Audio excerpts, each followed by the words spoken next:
Are there any stocks that have shown resiliency in this downturn? Any stocks that have shown resiliency? Okay, so this downturn has been a little bit different in some regards.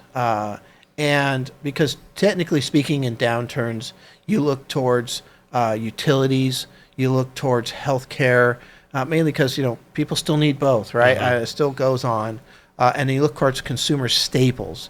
So consumer discretionary things theoretically that we don't need right away, and then consumer staples are something like toilet paper or cereal or certain basic food items and such too. So we did find a really really cool chart here that I'll share with you.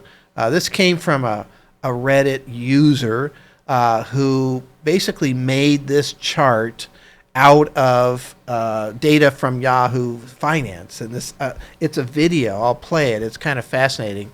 If you look at the top, you can see the date changing. So this is year to date. So here's January, and you can see the bubble size shows how big the company is, and the motion up and down kind of shows how it's done. We're up to March now. See that energy's going up in March.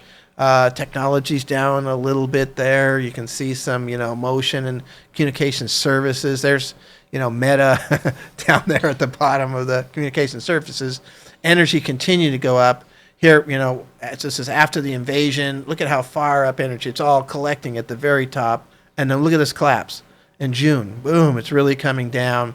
And so there it is, June 30th. That's the first half of the year. Okay, so now if we look at this chart for the first half of this year. So first of all, energy's coming off of that really high point. It is not always an area that you would look at during a recession because theoretically the use of energy goes down if the economy slows down. And that's what they're associating this downturn for this month with, higher probability of recession. And that would slow down, the use of energy worldwide. So I don't know. That's not one I'd be looking at. You can bottom fish here. There's different things. But they're asking, the question is resiliency.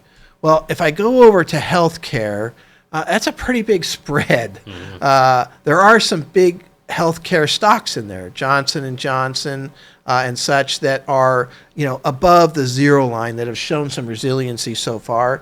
And historically, healthcare has shown some decent resiliency, right? So it's something to look at. Maybe if you look at that spread, though, it might not work in an index basis because you've got that whole spread.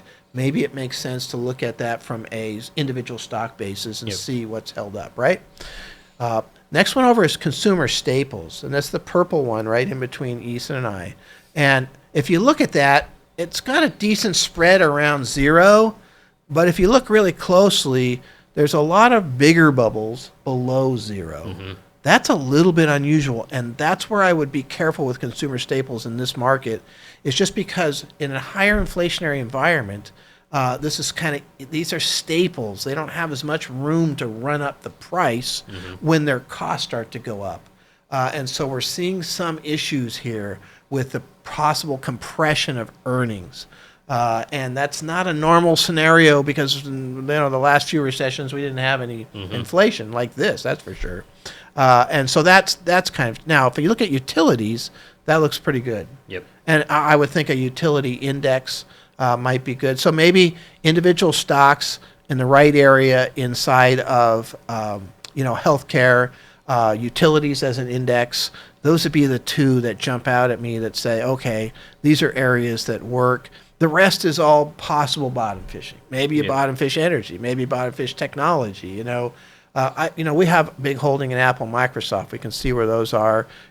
So not so great this year, but I still like to buy those at that point, for example. So anyway, that's a great chart. Whoever made this chart, it's really really fascinating.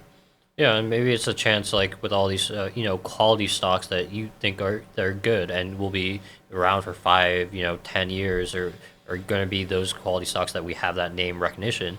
Maybe this is a time that you want to be bottom fishing for those. Yeah, I mean, you see them there. There's Apple, Microsoft. There's Google, the big blue circles. Amazon, Tesla's kind of an interesting one. Definitely Home Depot right above that. So those are the biggies that you see that are below that 20% line.